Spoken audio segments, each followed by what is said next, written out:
Welcome to Roll the Bones, a Dungeons & Dragons podcast. Let's meet your players. Hi, I'm Chip and I play Oz. Hi, I'm Shelby and I play Fourstone.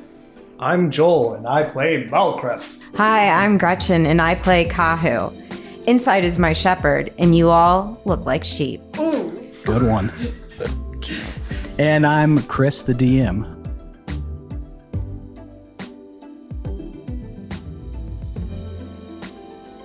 Let's do a brief roundtable review of what we have done until this point, because we are pretty far in now, and we also took a break there for a little while. We met you all in the idyllic temple settlement of Golden Fields, the so-called Granary of the North, known for its expansive agriculture. You were there for various reasons, but found yourselves pulled into the defense of Golden Fields when it was attacked in the night by an orc mercenary brigade, hired and directed by a small group of druids called the Dusk Circle. Later, we would learn that their goal was pure destruction. They'd identified Golden Fields as a soft target with an abundance of life, and the Dusk Circle was attempting to harvest that life for some sort of ritual, a corrupted form of druid magic.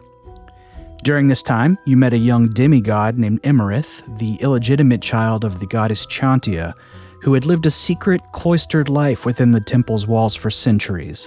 The Dusk Circle took control of Golden Fields, though their ritual failed. You managed to lead much of Golden Field's civilian population out into the nearest town of High Hill, for which you earned some renown. Shortly thereafter, you went back to Golden Fields with a detachment from the Emerald Enclave, with whom you retook the settlement, killing the mercenaries' leader, Norak Gorender. You learned that the attack was directed by a druid named Cyril Allgrove, the leader of the Dusk Circle, who was exploring some forgotten, forbidden form of druid magic, one that hinged on the belief that life force could be harvested, combined, transferred, and redistributed.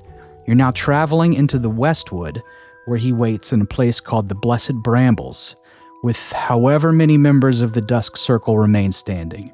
That building is said to be encircled by an impassable wall of giant thorns, and that the way only opens for those with a magical tattoo that members of the Dusk Circle wear. Oz suffers from, suffers might not be right, but does have spontaneous visions that he is interested in learning more about, and we did get some reading material from Golden Fields about that. And do you recall what you recently had a series of 3 visions? Do you remember what they were? Very brief ones. So it was a songbird in flight, a hand plucking a red flower, and an apocalyptic view of a burning city. Yes. I have a feeling that's going to come back. I thought you were just messing with me. Like, Chip wants visions, we'll give him something. We learned that Fourstone seems to have been potentially run out of High Hill. Surely not. We don't know why, but we definitely know that they are not welcome, it seems like. Maybe tolerated with some angst, but certainly not welcome at the temple. We took a prisoner who we've had for quite a while now. Yeah, coward. Who we just call the Coward. He does have a name, though I honestly don't remember it at the moment. Not I interested. find it in my notebook. I don't think we ever got it. I don't think you've ever asked for it. His name is Coward now. Exactly. He is still with you. You also met a variety of inhabitants in Golden Fields, but befriended and later hired as a hireling Claude Avantes, a young elven chef. I forgot he was an elf. Yes, he is an elf.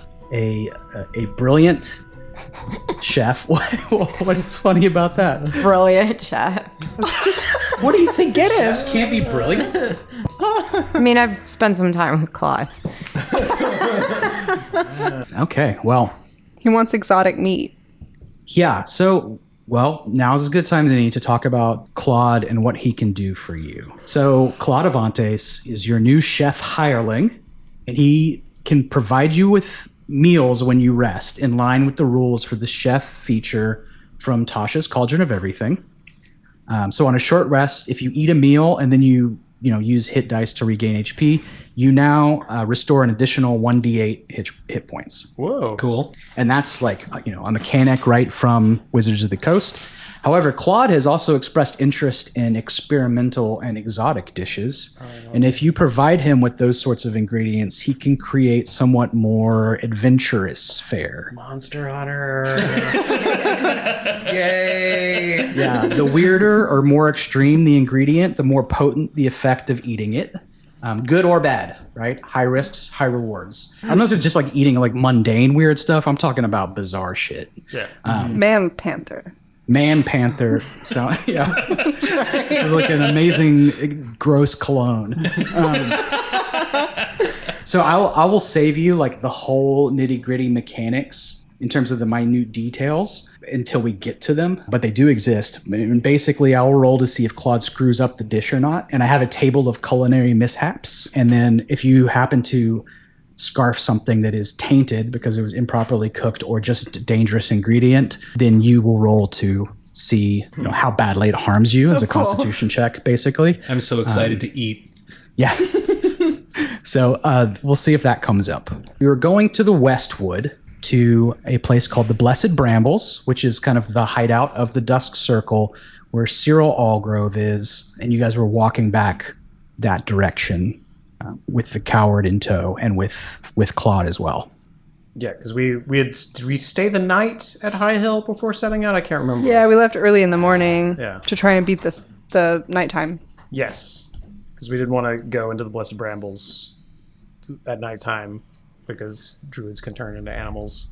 Yep. So speaking of which, as you guys are traveling out of High Hill and to the Westwood, can you explain to me like the situation with the coward? You've had him kind of bound in ropes this whole time, if I recall. Do we not? You haven't cut his ropes? Huh? Did I not let him go? No, he's still bound. Huh. And he's just been sort of.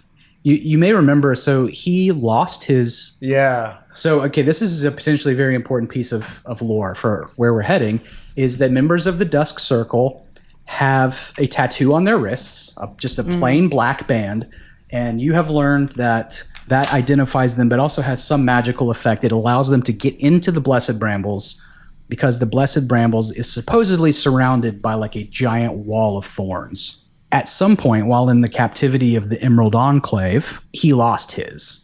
Remember, his tattoo disappeared. Yeah. So he has basically been severed from the Brotherhood, and so he's been very depressed since then. All right. Well, I mean, it seems this is kind of appropriate because it probably would have taken Malkrat this long to realize the coward's still bound. Well, it's been like 4 days. We've been traveling from Golden Fields to High Hill and then out here. So. How are we traveling? Do we have horses? We have horses, right? You do have horses. Yeah, that's why I'm asking kind of. Do we have a cart? You don't have a cart. You could get one if you wanted. Yeah, could we have acquired a cart? Like a small one? I think that you need to buy one. Just in case I, need to take more people prisoner. A cart costs 15 GP if you want to buy one from those stables in High Hill. Oh, that's nothing, man. Yeah. Let me see how much I got on me. I only have 6. Oh, yeah. No, that's fine. You have quite a bit. You haven't spent any, really. Yep. I mean, you're paying Claude 5 GP a day, right? No, one. One. Oh, one. Oh, yeah. 5. I'm paying him $500 a day. Okay, well, then we can say that you do have a cart. Okay. Cool. We'll just say that you bought one before you shipped out. Cool. That's easy enough. So he's tied up in the cart? Yeah, I mean, he is tied up. He's definitely in the cart because I'm not going to let him have a horse because that seems like a bad idea. Plus, he could turn into one if he wanted to. So I'll look over. Coward, Yes.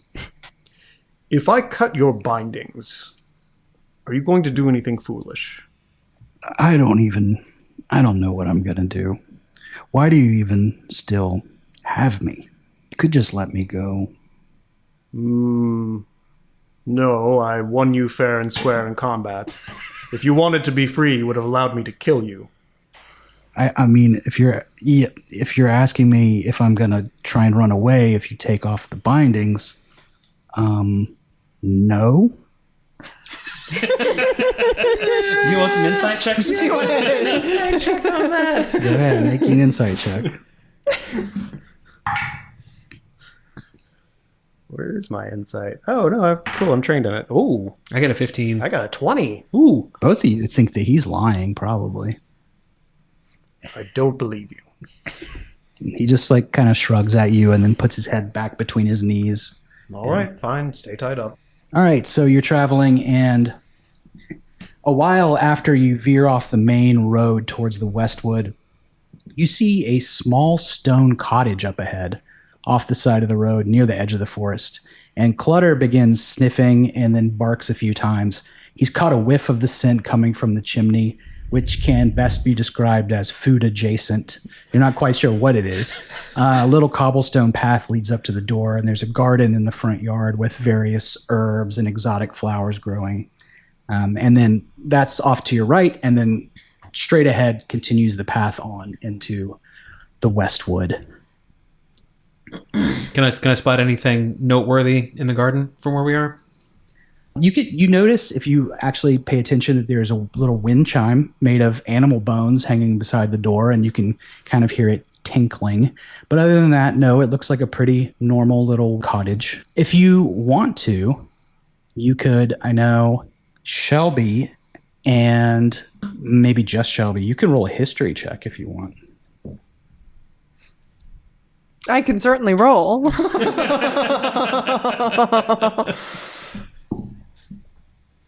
That would be a 9. A 9, yeah. You don't know what that is. You don't know anything about that. Sure is a cottage. Even though I don't like to be distracted, my senses are kind of like peaked because Clutter is distracted, and I've tried to call him back several times. And my gut instinct is I kind of want to investigate this cottage because I think that scent is human or druid or elven of some kind. Like burning? Mm-hmm. Creepy. Okay, so you want to investigate the cottage. What does that mean? Go in there. So my instinct is just to go knock on the door.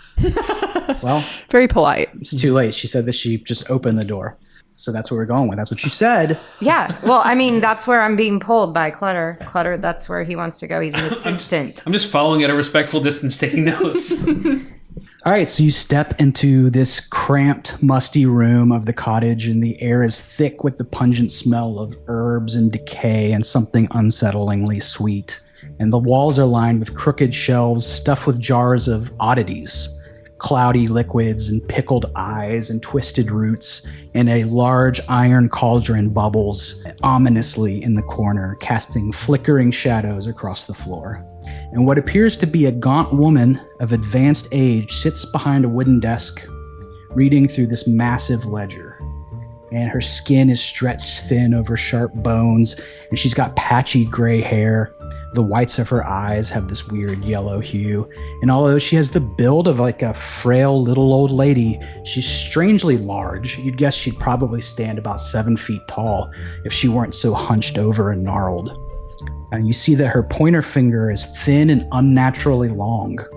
And she dips it into an inkwell and then uses it like a pen to scribble a note in her notebook. And she says, "If you're here, I assume you need help with something. I need you to abide by the rules of the house, young lady, which means no talking out of turn. And now, before we can talk, I need to finish what I'm doing." She stirs the bubbling cauldron beside her, and she says, "Girl, help an old woman with her chores. I cannot safely leave this house, but I need supplies. There are thin, tall trees out front. If you agree to fetch me bark from the garden, we can talk." Why do you need bark? "It's for the cauldron. What are you doing with it? What are you making? A potion." To do what? And I'm not here because I need help. I was just here. I wanted to make sure you were okay. "I'm okay." All right, fair enough. But I'm Sorry. Can I go see what those trees are she's talking about? Sure you can. Firstly, what are you two doing? I'm just sort of like observing, like I haven't gotten off my horse. I'm just sort of like outside the door, watching from a distance. Like I'm watching from the road, not sure what Kahu is up to, but just keeping an eye out just in case something goes down. I probably followed up to the house, but I haven't gone in. Sure. You go and check out these trees out in the front garden there. Clutter's sitting down next to them, and you passed him, and they appear to be basically, normal trees, like birch trees. Do you know? Roll me a nature. Yeah, let's see. Do you know? I might know. That's a 7. No, with the 7, you don't know. I rolled a 1. What you might. Well, then that's a critical failure anyway. You're vaguely afraid of the trees. You're not even sure. They might not even be trees. Yeah, who can say for sure? Yeah. You'd think that they're birch trees, but you don't know what anybody might use them for in terms of like alchemy. Okay. What are you doing, Kahu? Well, I checked on her. She's fine. Fair enough. You don't want my help. So I exit and I'm coming back out to the front. I'm not agreeing to go fetch bark for her, but I kind of want to check out the trees and see what Clutter's up to. Clutter's just sitting there. If you want to check the trees, you can also roll a nature check if you want. 14. Yeah, with a 14, you know that birch bark is used for various things, including anything fire related, for example. Birch bark is good for making like potions of fire resistance, various kinds of grenades, stuff like that. It's basically like it catches fire well. And it's used for like all kinds of random stuff. It's kind of a handy little alchemical material. It's not that weird to you that she might want to use it. But it does make me nervous, and I would tell the others that if she wants to put it in a boiling pot, it is a fire starter. I'm kind of a little nervous what she's doing. But if she's making grenade potions, then maybe if we help her, we could get some grenade potions. Hold on. Do you know this woman? She related to you? No. Oh. Sorry. All of you prime material people look kind of similar to me. I thought maybe because she looked like a bigger version of you, she was aunt or something. We have like a pointed look over at the tabaxi in our group. I'm going to go harvest some birch bark and give it to her. Okay. Okay. So you grab some birch bark, you go and you hand it to her. And she picks it up and she says, "Oh, thank you." And she tosses it into the thing. And then she says, "If you want to talk to me, then you have to ask your friends to come inside too." Oh, yes, of course. It makes me nervous the way they're just standing on my front stoop. Can I glance at the cauldron and see if I can figure out what she's doing, what she's making? Sure. Yeah, roll me like an arcana. Okay. God, that's a 10. No, you can't tell what it is, but you are in danger. You know that much. Okay. You have a sense that this is a very powerful person, if it is indeed a person. Mm-hmm. Okay, I'll step out to the group and I'll say, well, I don't know what she's making, but I don't know what she is, but she's very powerful. I can tell that, and it might be she might make a good ally. Why don't all of you roll me a nature check? Me too. Yeah, my different nature check. Yeah, this is not for the trees again. 12? That's better. 8. That makes sense. 25. 25. Dang. 2. The 25, it suddenly occurs to you that this person might be a hag. Had a feeling. You know quite a lot about hags. Come to think of it, it just kind of slipped your mind till now. Until this check. Hags are creatures of the Feywild, powerfully magic, and even though we'll refer to her as her right now, they're really genderless and featureless. They can appear kind of any different way. With a roll as good as a 24, 25, whatever yeah. it was, it would also occur to you that usually they're in a coven. Not always, but they tend to like to stick to groups of 3, and this one seems to be alone. You know that they love making deals. Those deals can often be dangerous if they're entered into lightly. In fact, she did ask you to get something in exchange for talking to her, and you've already done that. Hopefully that goes well for you. But generally speaking, they like to make bargains, and historically those bargains often turn out poorly for the people who make them if they're not careful. But they can also grant you very significant boons. They have a level of magical ability that is not even common for this area of the Sword Coast, I would say. I'm going to share all of that. Okay, so... I'm not budging. My dog's not moving. I'm not going in there. And I get a bad vibe. The moment that you say anything about your dog's not moving, he looks up at you and makes a sound like he's going to bark, but nothing comes out. Oh. He just kind of makes this noiseless barking motion. What? I'm definitely not moving now. Also, I am really feeling this is a hag. My connection to the Fae. I'm also wondering if she has any connection now to a case from my past. I'm not going in there. Oh, how dark and mysterious. I agree with Kahu. Also, aren't we out here to go kill some druids? Yes, let's stay on task. I'm sorry I diverted this. Well, it's fine. What if she could provide us something, though, that would help us against the druids? Is what Fourstone says. Oz just said that bargains with them usually Sure. go poorly. If you're not careful about it, maybe. Trust me, We could be careful. This lady's far smarter than us. Like, she's gonna trick us. So we be careful and respectful. Love that. You're making a deal with the devil. Are we good at either of those things? Let's self-reflect for a minute. Are we, as a group, skilled in either of those aspects? There is a first time for everything, I think. If you are really fixated on this, I will... I'm not. I'm just trying to keep our options open. If we're going to go fight some scary druids. I'm not scared of the druids. Okay. It seems like we should be in agreement, though. She won't talk to any of us individually. We need to go in there together. I will not go in. I'll stand at the doorway and listen. I'm not going in. It's unsafe.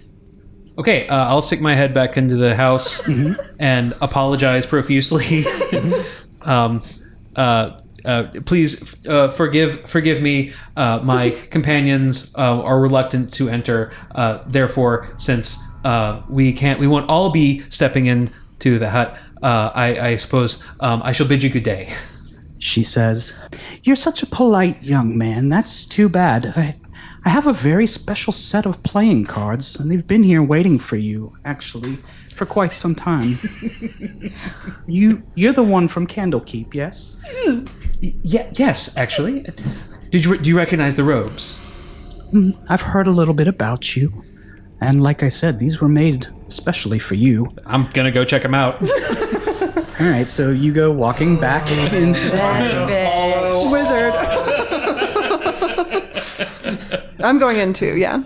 Kahu, are you Sorry, standing? Kahu. I'm just shaking my head and thinking these little bitches. You know? I'm crouched down, but I do have my hand on my dagger. I'm on high alert. This is not going to go well. Are you inside the building? I am not inside. I'm outside the building. All right, so the other three of you come in, and she says, "I don't care for that young woman. I think she's very disrespectful. Anyway, young man," and she reaches behind her on a shelf, and she pulls out this thick stack of big cards. They look kind of like from a distance like tarot cards, but you can't make out anything in particular. And she says, "If I could just have a moment of your time, I'll give these to you." Oh, that seems perfectly reasonable, I think. I will approach. She says, "Okay, thank you very much," and she hands you this deck of cards. Okay, I will take them and examine them. Okay, let's hang on to them because the cards are legit, and you've been looking for a divination focus, right? Something along the lines of cards or a I've got those orc finger bones, but they're not really cutting it. we talked about crystal balls and things like that, and this might be exactly the ticket for you. And there is a whole set of mechanics of how you can use them, but let's get to that when we have time for you to really inspect them and check them out. But these are your shit. Like, as soon as you pick them up, you know that these are awesome and these are cool. You've not seen anything like this before. These do not look like anything you've ever seen, and they have beautiful hand-drawn art on the front of them.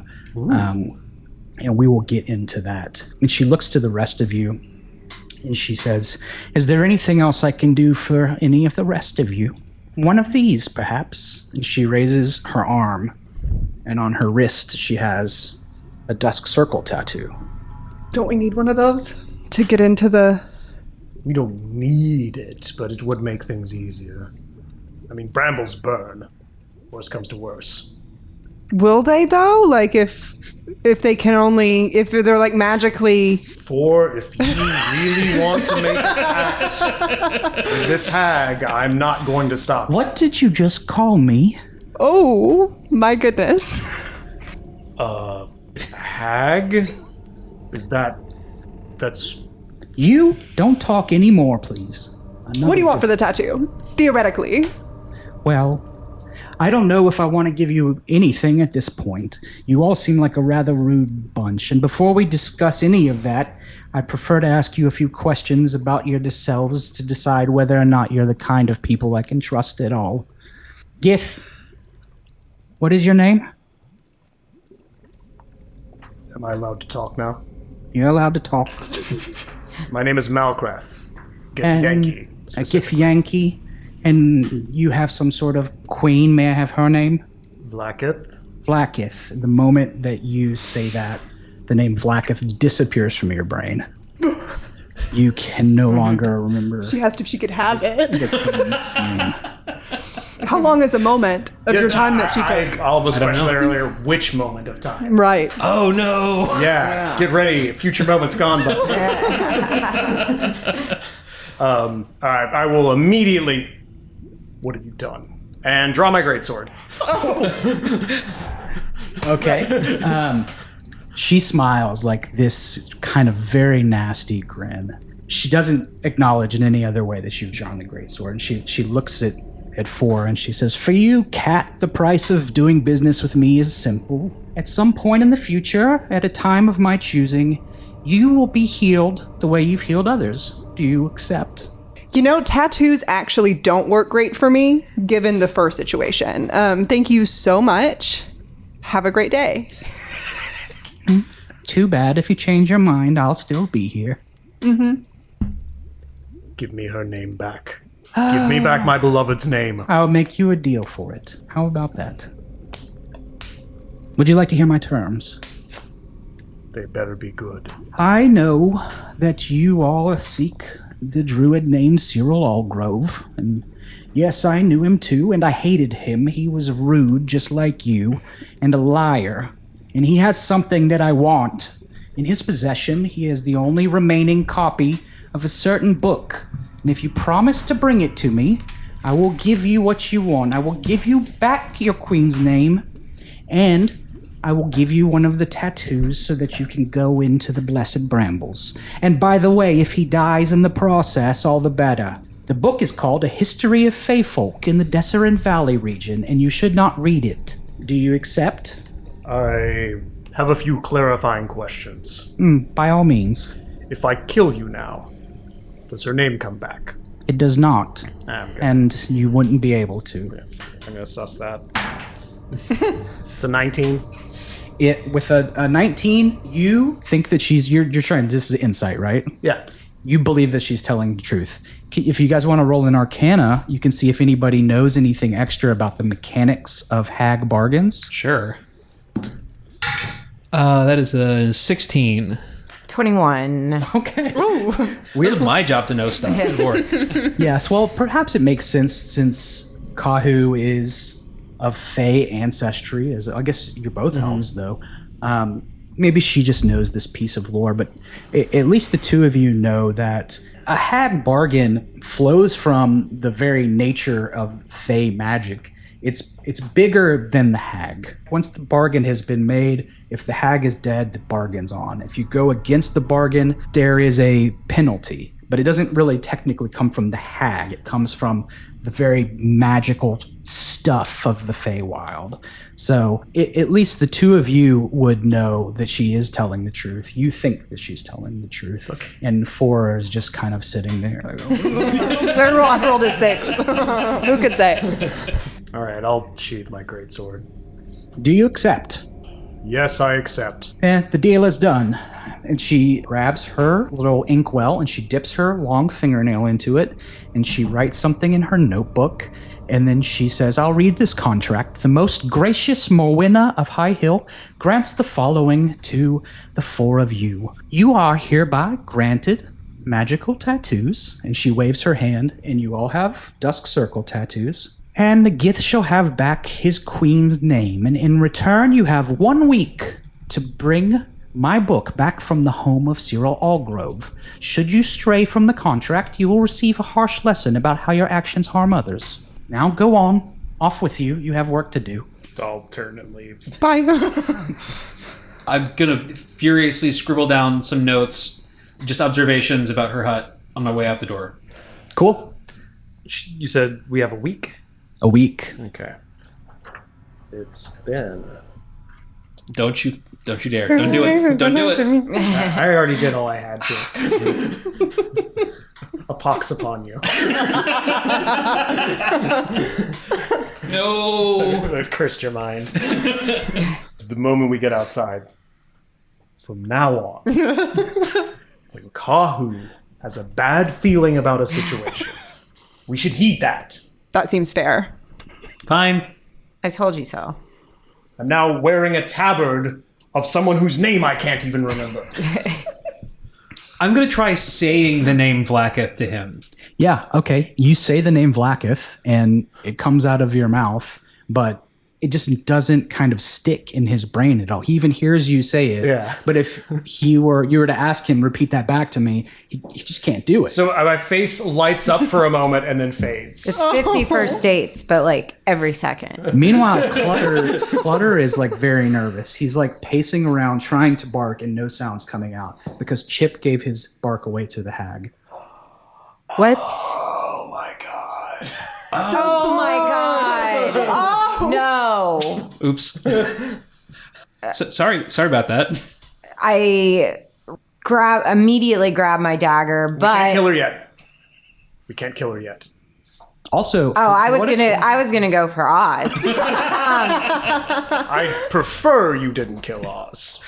But I step back, take a beat, do my breathing, think about dude, wait, hold please. Can you tell me about these apparent calming breathing exercises that Kahu has to do? I would love a demonstration. as we might suspect, I have a bit of a temper issue, and I'm trying to do a little cognitive behavioral intervention to adjust that.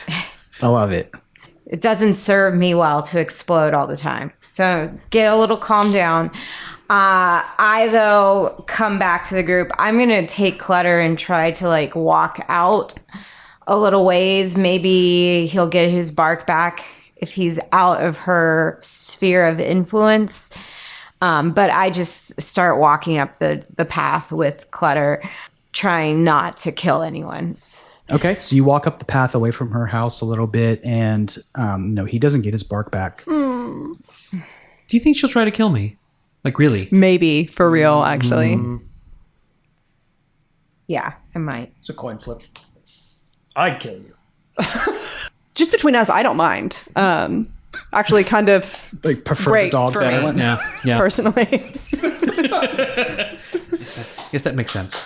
Well, Is there a way that This is I a problem. can do a perception or a survival check or medicine on Clutter just to make sure that it's just he can't bark, that there's nothing else wrong with him? Yeah, of course. Why don't you do a nature? Or you can do any of those things that you prefer. I'll do nature. Okay, 17.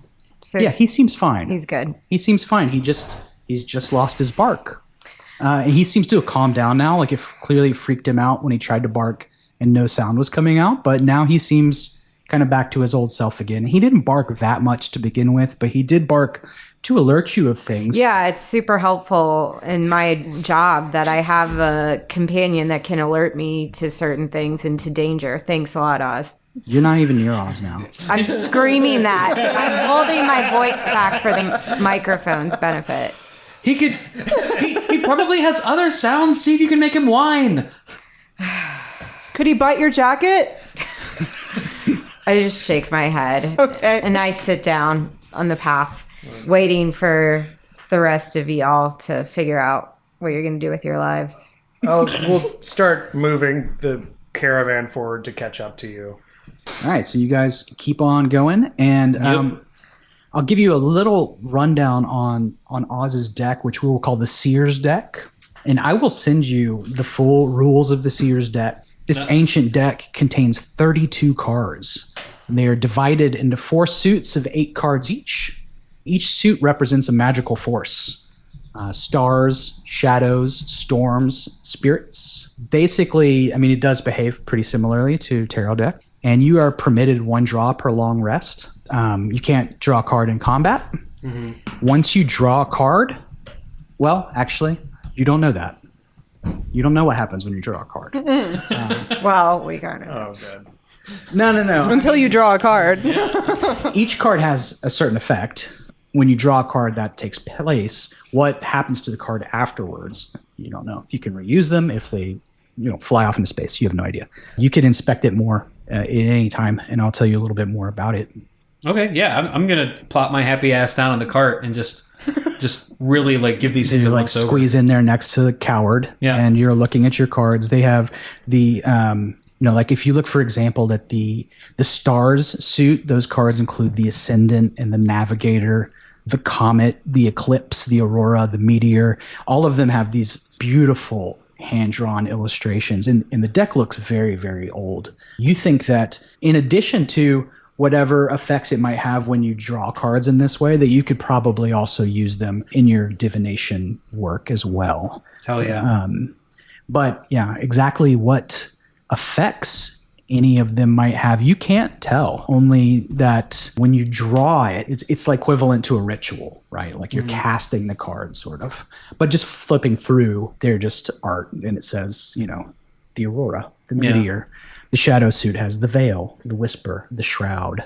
Yeah, so I will study each card individually without shuffling and drawing yet, just to see if I can divine what kind of magical properties it would have. Okay, roll me an Arcana, and it's going to be a very high DC. Would detect magic be beneficial here? Probably not. Rolls of 1. You already know. Ah, shit. Yeah, I will use detect magic and focus on these. The image of you looking at your cool new cards next to stinky, miserable coward is really good, by the way. Also, like the mental image of them being jumbo tarot cards. They're hag size. Novelty tarot cards. You said Arcana? Yes. That's a 10. I mean, use a different D20. Jesus Christ. That's okay. You can tell that they definitely are magic. They are very magic. If you wanted to roll another Arcana in regards to a specific card, then it is possible that you might be able to glean at least its general nature, how useful or not useful the effect might be. You can draw. You can make your Arcana check to try and figure out what it might do, and then kind of cast it or not, if that makes sense. Oh, okay. Hell yeah. That's cool. Hell yeah, I like that. I'm going to go ahead and draw one. Cool. Roll me a d20. All right. The 4. It's like, again, a 4. A 4. You draw the Phantom of Spirits. It doesn't sound Can I do great. the Arcana check? Yeah, it's this beautiful picture of a ghost floating above a graveyard. Yeah, make your Arcana check. 17. With a 17, you think that this is not a particularly powerful card, but that using it is beneficial to you in some way. Okay. I will use it. Cool. You can, this gives you kind of a mixed effect. So you can cast a version of Speak with Dead once in the next 24 hours. Okay. But the responses that you get back may be different than you expect. We got to find a corpse. You also know that there is something else, but that you can't discern. There's something about yourself that just changed. Okay. You feel very slightly different. That's all you can really say right now. Did you get your period? For the first time, I mean, he checks his pants just to make sure.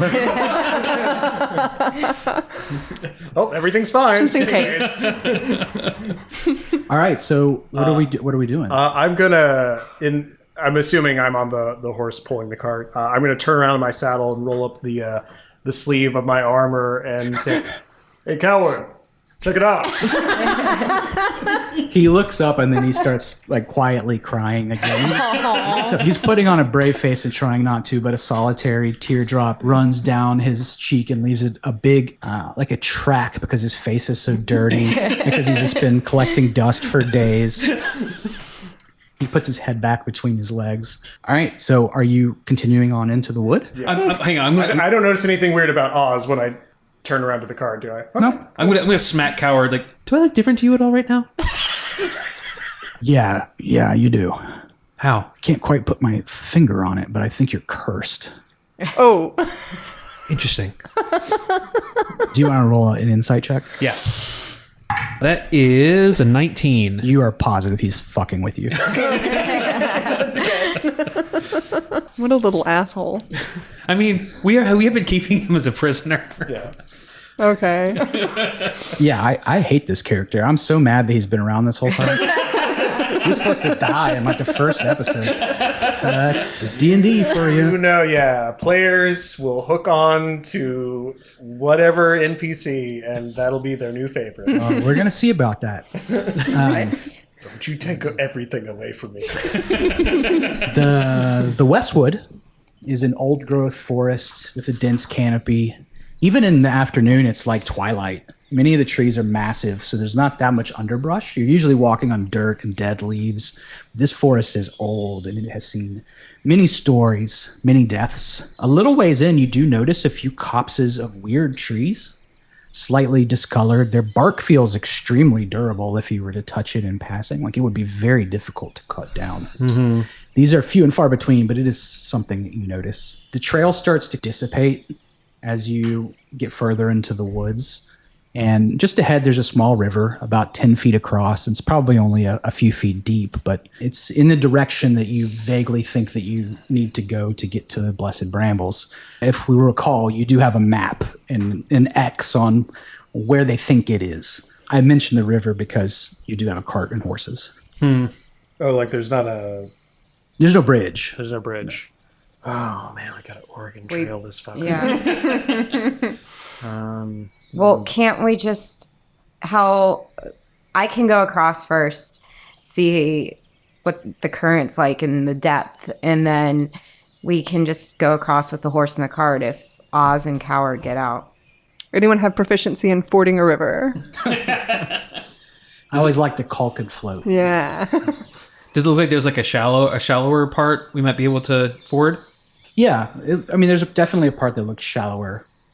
There's parts that look like pockets of deeper water and parts that look shallower. Even the shallower part still looks like you can't see the bottom exactly, and the water is moving kind of quickly. So you can't tell exactly how deep it is, but since this varies between 10 and 15 feet across, you figure it's probably not super deep. Kahu, did you want to go ahead and get in it? Yeah, why not? Okay, you splash on into the water. Feels great. Feels refreshing. There is a current, but it's not strong enough to make it difficult for you to walk or anything like that, but it is a noticeable, fast current. And it's only... I think I'm swimming. Oh, because you're 4'10"? Yeah, I'm 4'8". Can we tie a rope on her or something before she does this? No, you're not swimming, no. At least until you get towards the middle. It's maybe 3 feet deep, and in the middle it's closer to 4, so it's probably up to your neck. But you can kind of wade across, no problem. So I make it across. Yeah, hop up on the other side, no problem. All right. Guys, seems like we can cross. I'm 4'8". So a horse with a cart, easy. Easy peasy. Let's We're go. assuming that I will. in Faerun, they use the American and Yeah. What do they use? Metric? Fey Fey culture holds fast to the American system, even though the rest of all worlds uses metric. fair. All right, what is everybody else doing? I'll trust Kahu's assessment and cross the water. Who's the cart is presumably hitched to a horse? Yeah, Which horse? my horse. Okay. All right. So you come in, and I want to make sure that you understand that this cart is right about 4 feet off the ground. Mm-hmm. So like it's going to get, it could float, but it might also get wet, splashy. Well, I'll tell Oz and Coward to get off and walk. Okay. Okay. So is that what you're going to do? Yeah. You try to walk across like Kahu did. All right. And the coward gets out as well, and he starts walking beside you in his stuff. And so what are you doing? You're for riding across? Yeah. I'm also doing that. And 4 is doing everything they can to not be in the water.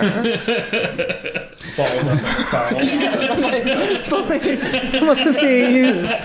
Well, I mean, You've heard of Tail bisexual in my sitting. lap. Yeah. here's a wild thing that happens, though. Oh. Right? Oz, you're walking kind of shoulder to shoulder with the coward, and right when you guys get towards the middle, all of a sudden, the coward just is sort of gone. It's like he almost contracts in on himself, and his Oh ropes shit. and his clothes that he's wearing just fall into the water and start to get carried He down. fished out, huh? Right. Yeah.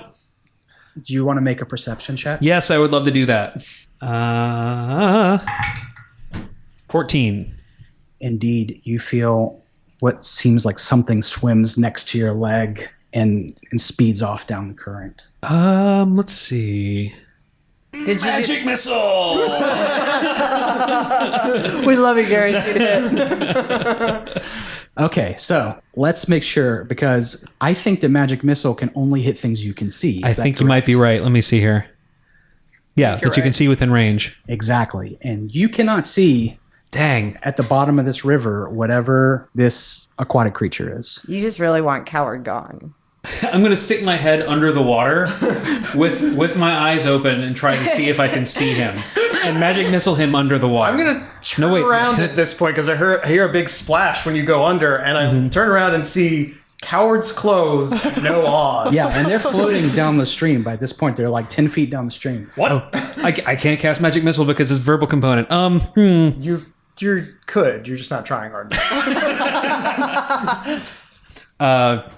So like, I'll dip my head under the water, try to cast a spell, get a mouthful. Let's stick my head back up. He turned into a fish and escaped. Oh no, he didn't. I'm going to jump off. I'm going to jump off of the horse, start shedding my chainmail, and dive underwater. Okay, gosh, I think, rules-wise, this feels like a damn chase, and that we're going to have to roll initiative to figure it out. Yep. And I am going to use ambush, which just gives me a bonus to my initiative. I'm going to dump all of my resources for today on keeping this stupid druid. Can I point out, this has been hanging in the air for 6 episodes. Druids can wild shape within ropes, easy peasy. Sure. He's just been waiting for his moment. Yeah. Well, the thing is that he's a coward, and so we didn't think he would. Yeah, that's fair. Appropriately named. He can't, in case you're wondering, like he does not have the ability to turn to a bird, which would have made it easier at any point. We should have left him in the cart. Yeah, it's okay. We'll get him. I rolled a 1 for initiative, by the way. Okay, so 4 won't get him. I rolled a 16. Okay, good. I unfortunately got a 7. Okay. I got 15. Okay, so you two then, so what was yours again? 16. 16? All right, so Kahu moves first, if you care. You sound, I don't care because I'm just pissed off. My dog can't bark. Anytime these people make a decision, it goes poorly. We're going to chase a fish. That's what we're doing right now. Just to clarify, we're chasing a fish. Yeah, and do you know what's in a river? Water. And Lots of fish. other Lots of fish, yeah. So This- you're gonna try and identify this particular fish I think this is a fruitless, ridiculous mission. I'm not making a move. I'm going to sit right here on the bank and watch you all and be ready to come save you when you drown. Okay. Oz. Okay, I'm going to try to wade in the direction that he went and stick my head under the water again, see if I can figure out where he is. Oh my God. Didn't you put a spell on him at some point? I don't remember. Maybe? Yeah, you had a spell on, it might have been on him, it might not have been, so that you could locate that individual, but it was for like 24 hours. I don't know what spell that would have been. Was it Mind Spike? Hang on. Yes, it Yeah, it was Mind Mind Spike. Spike. And I feel like it actually wasn't the coward, but it might have been. I thought it might have been the guy that got geased, but either way, it doesn't. It's Yeah, like it's only 4 days. It's only 1 hour. Unfortunate. Yeah. Okay. All right, so wading in this water is difficult terrain for you. So you can go 15 feet he went upstream or downstream? downstream. Definitely downstream. He's going with the current. Yeah. All right, so you start splashing in the direction that you think this fish went. Why don't you make a perception check? That is a 20. Oh, I thought 20. You actually can spot. There are 5 fish in your general vicinity. They all look like quippers. Okay. You got 5 magic missiles. And one of them's moving suspiciously. One of them seems cowardly. Incite those fish. One of those fish is pissing itself. One of them's got rope burn. Okay. Can I get within like striking range of one of them? I have a dagger I never use. Yeah, I would say any of the quippers in particular. Or Just whatever the closest one is, I'm gonna stab at him. Okay. Not a wizard. Yeah, make a I can't cast spells underwater. make a dagger attack. Okay. Just a melee attack. That's a 9. No, that does not hit a quipper's armor class. Which is actually 13.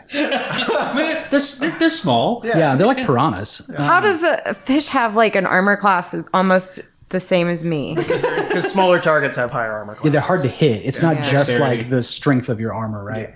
It is, unfortunately, Quipper Coward's turn with his swim speed of 60. Jesus. It's 40, but he gets a bonus because he's going downstream in the current. And so he is just, you see one of these fish, all of them are kind of hanging around. This one keeps moving pretty far downstream. Was it the one I tried to attack? No, it was not. Okay, yeah. So who was next in initiative? I think it was Malkrith. Yeah, I had a 7. Yeah. Okay. So I dive underwater. Do you need me to make a perception check or something? I'm just going to start swimming vigorously. I don't think that downstream. there's a world in which you can put your head under the water and see a particular fish that's like 60 feet away. Yeah, that's probably true. If I'm just being realistic with you. Unless you're Aquaman. Now that would be a cool build. You didn't take the Aquaman feat? No, I didn't. I'm still going to try though, man. I'm still going to try. Is there water in the astral plane? Not that I've seen. What do you want me to roll? I'm just going to start like pumping it downstream. So the thing is, yes, you need to convince me that there's something to roll because I feel like you're boned. You're just gonna quote unquote pump it downstream. If anything, this is like pornographic. You're trying to like run, you're gonna like dash. No, through like difficult terrain. Swimming. Okay. Swimming. What? Okay. So Swimming's usually athletics, this is right? gonna be athletics for sure. Yeah. Okay. That's a 17. A 17. That's a pretty strong swim, I would say. I would say that you think you're gaining on this quipper, but you're maybe halfway there. And also, you can't see it. You don't know where it is. You're just going in a direction you think this fish is, but you're going pretty fast. Okay. I'm just going to keep, as I'm swimming, I'm going to keep an eye out for any fish that I see. And how many times can I mage hand in a day? Can I do it at will? So it would seem. Okay, yeah. I'm just gonna, any fish that I see, I'm gonna mage hand it and toss it onto the shore. Okay. I'm gonna stick my head up. Get the fish! Get the fish I'm throwing on the shore! All right, roll a perception. Oh, I'm gonna use the thing. I'm gonna use this is important to me. I'm going to use this ability. I'm gonna use tactical mind. Okay, that is a 13. Okay, you do see a quipper about 5 feet ahead of you. Okay, I'll just mage hand it. Magic. Okay, so Toss it onto the shore. yeah, he magically scoops up one of these fish. You see him kind of throw it back behind him onto the shore and yell, "Grab the fish!" And it is Shelby's turn. Okay. Fourstone's turn. There's not a world in which Fourstone is going to get in the water. Okay. Is there a world where I could get on either bank and ride my horse alongside to get within 30 feet of Yeah, horses these are guys? fast. Yeah. So I'm doing that, and then I'm casting Bless on these guys, maybe improving their fish skills. Yes. This will be the session. Okay, so it's now Kahu's turn.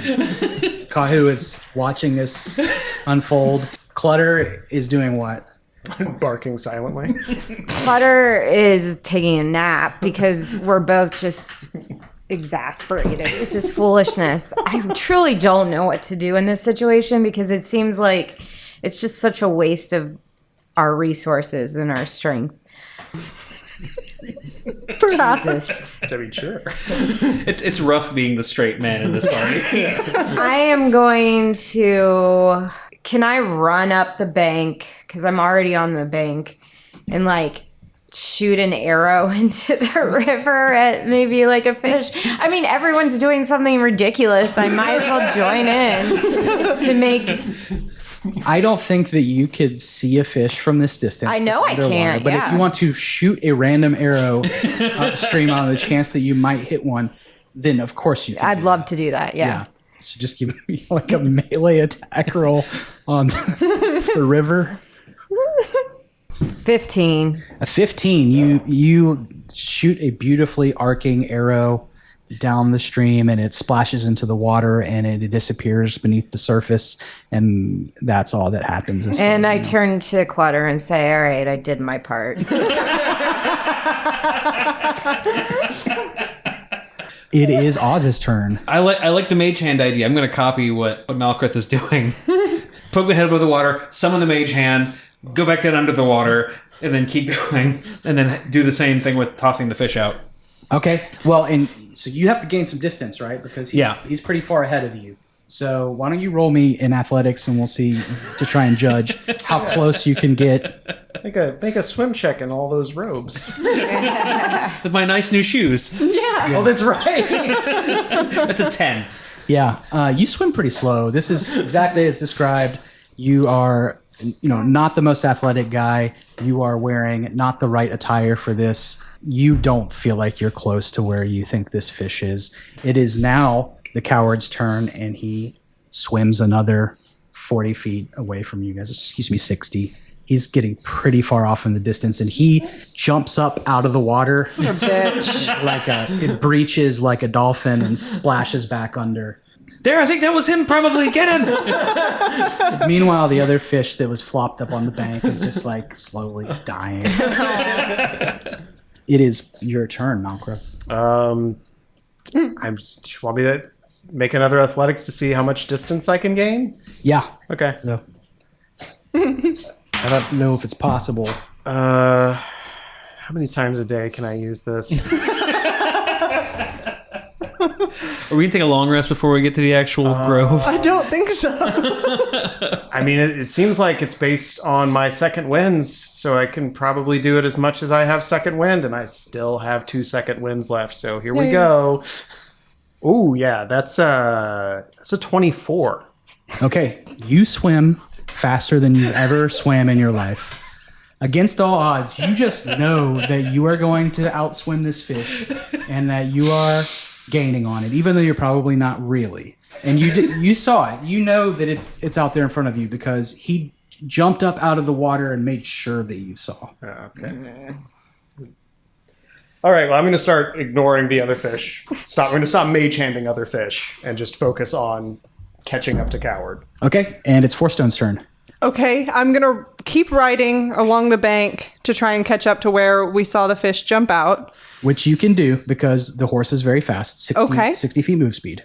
Baller. I kind of don't know what to do once I'm there. I don't really have anything that can hurt something that's in the water. But I guess I could try to like sacred flame the 3 fish that I see, or the group of fish in the water? Yes. So Okay.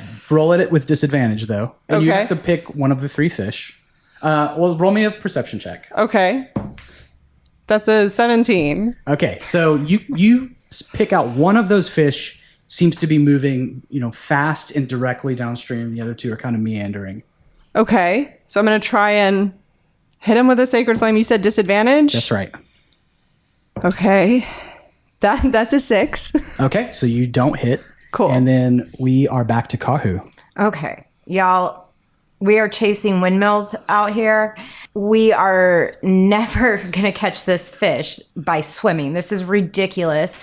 We are losing sight of the actual task at hand. If you all have seemed to magically forget that you got me into this horrible deal with a hag, and we have exactly 1 week to complete her mission. Pretty sure she's not going to give us an extension on that. We need to stop this fishing expedition now. She seems nice though. Okay. Malkrith, I'm talking to you. And I'm going to roll intimidation. Okay. So you're going to attempt to intimidate Malkrith. And yeah, let's go ahead and roll it, and then we'll talk about All right. the situation. That was a 21. Okay, 21. That's pretty good. James thinks that's pretty good. Yeah, so I do love the idea that Malkrith is downstream, throwing fish up onto the bank, splashing around angrily. Fourstone is on horseback shooting fireballs into the water. Oz is swimming and flailing and kind of half sinking. He is not dressed for this. He's staying afloat, but it is a struggle. And then back where you started, Kahu is standing on the bank, stomping her feet and just giving a full-on little speech, a little tantrum. And I think with that roll, we can say, well, first you need to roll an opposed, like a wisdom save against the intimidation check. Okay. And then we can see how that resolves. I think you still have my bless too, which is a D4. Yes, you do have. You're going to need it. Sorry. That's what we use the bless for. Yeah, good. PvP. I've got more. Yeah, and the big boss is going to come out of the woods in like 5 seconds. You have no. This is more spells. for unarmed Right, attacks yep. against fish. Thank you. Okay, it's pretty good. It's a 17. Doesn't A 17. beat Okay. a 21 though. It does not beat a 21. So here's what I think, and you guys can tell me if you think this is fair, because this is not a situation that's well spelled out in the rule books at all. I don't think that there's really any circumstance under which way downstream he would hear this and like be scared enough and intimidated enough to turn around and come back.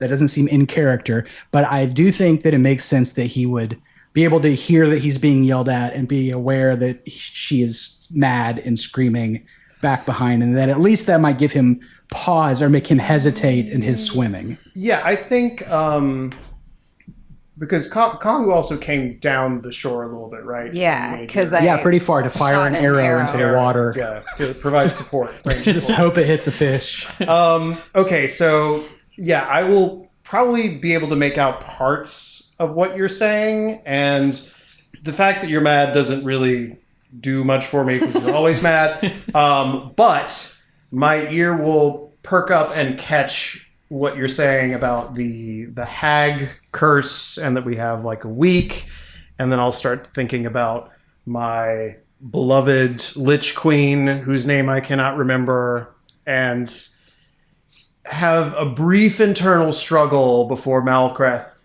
relents and realizes that remembering the name of his beloved, who he will one day marry, is more important than catching Coward.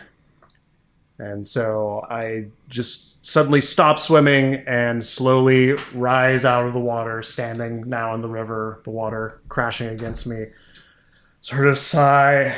turn and trudge back onto the shore. I think this is Malkreth's first defeat that we have seen on this show, at least. Don't say it like that. I'll go back in the water. Technically, it's Fourstone's turn. Are you going to continue? Sacred Flame Malkreth. Intimidated him to go back and... I don't care enough. No.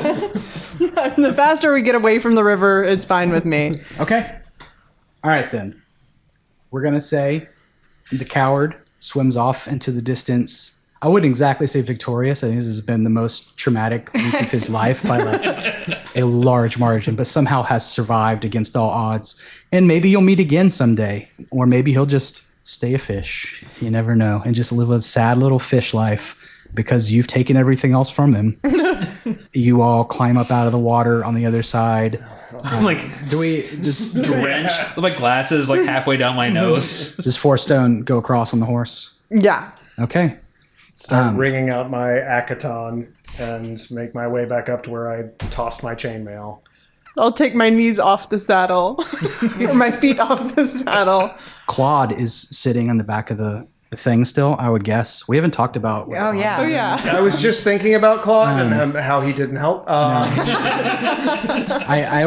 think that Claude has gone and gotten that one fish that you've thrown up on the bank. And flayed it. Yeah, he's been like quietly cleaning it back, sitting on the back of the cart, just like looking at you guys like, what in the hell is going on? But, you know, he's being paid. He's a professional. He's just prepping some food. Rock solid. As I'm walking up and collecting my armor, I'll just point. That's the wrong fish.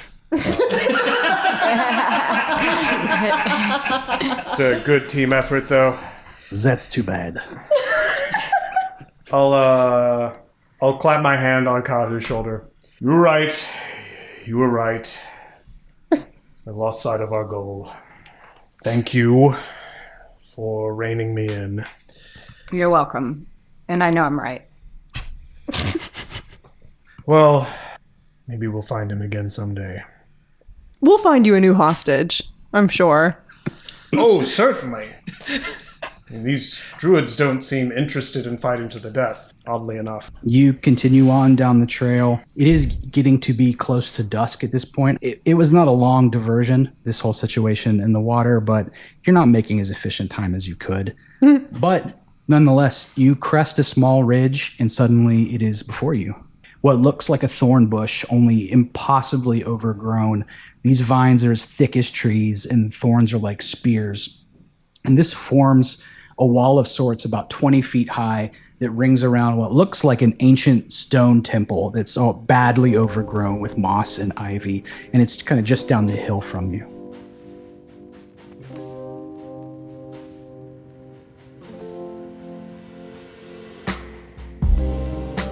That's a wrap for today. As always, thank you so much for listening.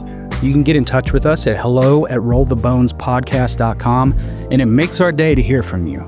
Please subscribe and rate if you're enjoying the show, because it really, really helps more people find it, which really, really helps us. We'll see you back at the table soon.